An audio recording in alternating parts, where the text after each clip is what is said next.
Assalamualaikum warahmatullahi wabarakatuh. Selamat pagi Bu Putri dan teman-teman. Saya Adelia Dwi Maisaroh dengan NIM akhir 167.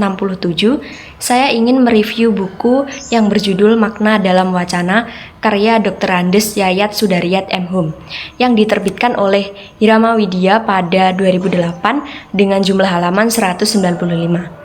Bab yang saya review ialah bab 10 berjudul Kajian Wacana. Alasan saya memilih buku dan bab ini, saya memilih buku ini karena di dalam buku tersebut mengacu pada berbagai topik semantik dan pragmatik yang dapat memperdalam pemahaman mengenai hubungan antara bahasa dan makna. Pemilihan pada bab 10 ini dengan topik kajian wacana saya ambil karena bab ini dapat mengungkap realitas sosial seperti kedudukan wacana dalam hal komunikasi. Masuk ke bagian pendahuluan, buku Makna dalam Wacana karya Dr. Andes Yayat Sudaryat M. Hum diterbitkan oleh Irama Widya pada tahun 2008 dengan jumlah halaman 195. Buku ini membahas konsep makna dalam bahasa dari perspektif semantik dan pragmatik. Dengan pendekatan yang sistematik dan padat, buku ini menjadi referensi penting bagi mahasiswa, akademisi, dan siapa saja yang ingin memahami hubungan antara makna dan komunikasi. Makna tidak hanya berasal dari kata-kata, tetapi juga dari struktur wacana. Wacana sendiri mencerminkan bahasa berasal dari kata-kata, tetapi juga dari struktur wacana.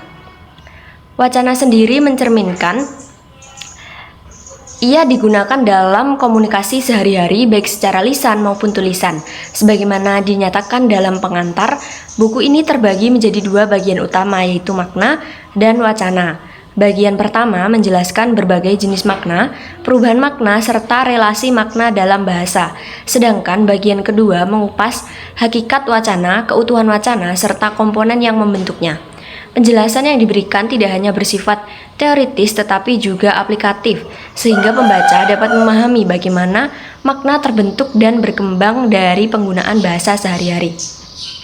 Bab 10 dari buku ini mampu memberikan pemaparan yang cukup sistematis mengenai wacana baik dari segi sejarah, perkembangan, peranannya dalam komunikasi, hingga pendekatan yang dapat digunakan dalam menganalisis wacana tersebut.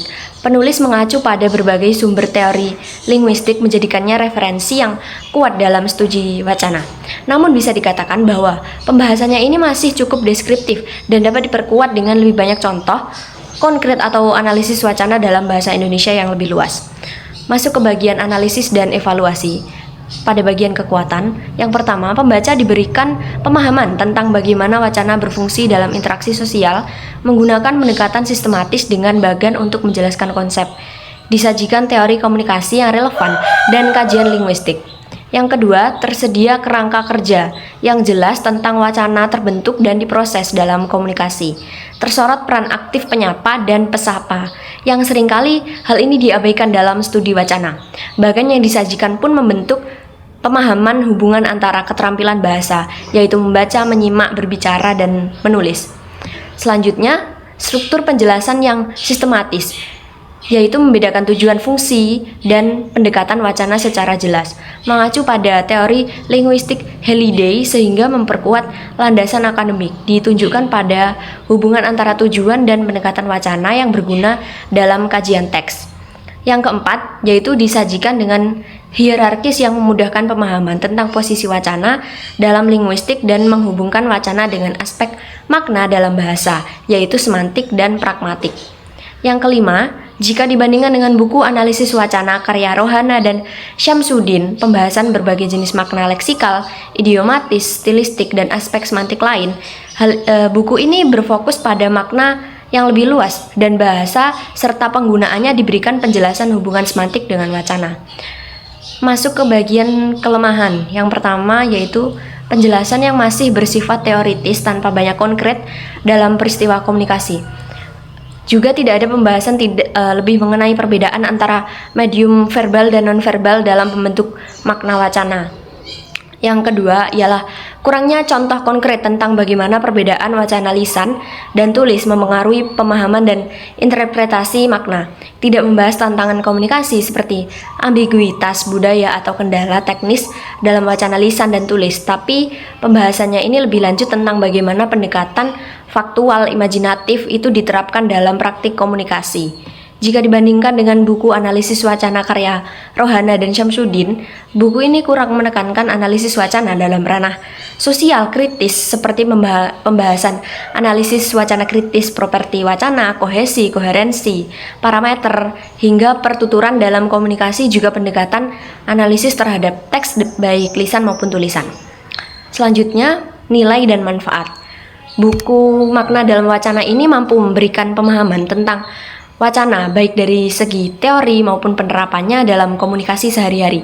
Tersedianya gambaran sistematis dengan adanya rangkuman dari berbagai bagian buku. Pembaca ini dapat memperoleh gambaran sistematis mengenai hubungan antara bahasa, makna, dan komunikasi. Bagi mahasiswa, dosen, dan peneliti dalam bidang linguistik atau sastra, bermanfaat untuk memahami perkembangan kajian wacana serta teori yang mendukungnya.